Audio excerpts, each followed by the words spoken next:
বাংলার রাজনীতিবিদদের একাংশের ভাষা এখন মাঝে মধ্যে এমন পর্যায়ে নেমে যায় যে বিপ ছাড়া চালানোই মুশকিল হয়ে পড়ে। আক্রমণের মধ্যেও হাস্যরস কৌতুকের ব্যবহার কার্যত ভ্যানিশ হয়ে যেতে বসেছিল বঙ্গ রাজনীতি থেকে। বহুদিন বাদে বিজেপি ও তৃণমূলের লড়াইয়ের মধ্যে তার ঝলক মিলল। 26-এর বিধানসভা ভোটের আগে হিন্দু ভোট এককাট্টা করতে মরিয়া বিজেপি। বাঁকুড়া থেকে হুগলি জেলায় জেলায় তাদের দেওয়াল লিখন আর ফ্লেক্সে এখন হিন্দু ঐক্যের আহ্বান। আর সেই হিন্দু শব্দ লুফে নিয়েই পাল্টা আক্রমণের পথে হাঁটল তৃণমূল। কলকাতা থেকে জেলা শাসক দলের হোর্ডিং আর ফ্লেক্সে জলজল করছে বিজেপিরই কয়েনেজ। কলকাতা ও জেলায় পাল্টা এইসব হোর্ডিং ও ফ্লেক্স লাগিয়েছে তৃণমূলের আইটি সেল। এর কোনোটায় লেখা হয়েছে হিন্দু হিন্দু ভাই ভাই, কিন্তু বাঙালি পূর্ণমন্ত্রী নাই। কোনোটায় লেখা হয়েছে হিন্দু হিন্দু ভাই ভাই, তবু তেলের দামে লোটা চাই। আবার কোনোটায় লেখা হয়েছে হিন্দু হিন্দু ভাই ভাই, আধার লিঙ্কে ফাইন খাই। হিন্দু যদি ভাই ভাই, গ্যাসে কেন ছাড় নাই? এই স্লোগান তুলেও প্রশ্ন রাখা হয়েছে তৃণমূলের হোর্ডিং ফ্লেক্সে।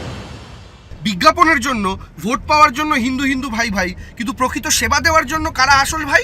নীরব ভাই, মেহুল ভাই, ললিত ভাই। এনআরসির নাম করে আসামে যে প্রায় 44 লক্ষ মানুষকে ডিভোটার করা হয়েছে, নাম বাদ দেওয়া হয়েছে, যাদেরকে বিদেশি ঘোষণা করা হয়েছে, তার মধ্যে তো 30 লাখের ওপর হিন্দু বাঙালির নাম। পশ্চিমবঙ্গের মাটিতে দাঁড়িয়ে যেভাবে তৃণমূল কংগ্রেসের নেতারা ধর্মান্তকরণ, জনসংখ্যা বৃদ্ধি এবং একই সঙ্গে কেটে ভাসিয়ে দেওয়ার কথা বলছে ভাগীরথীতে হিন্দুদের, তাতে হিন্দু বুঝতে পেরেছে বাঁচতে গেলে ঐক্যবদ্ধ হতে হবে। সেই জন্যই বলছে হিন্দু হিন্দু ভাই ভাই।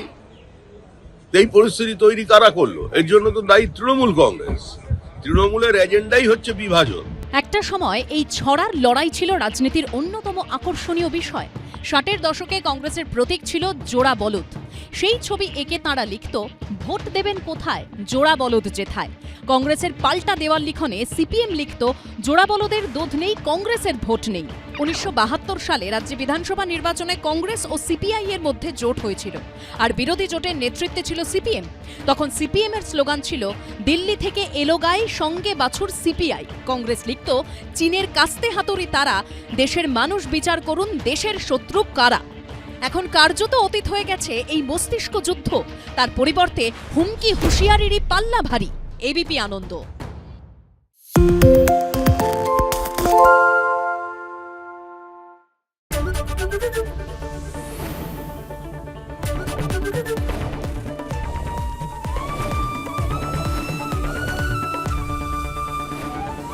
এবিপি আনন্দ, এগিয়ে থাকে, এগিয়ে রাখে।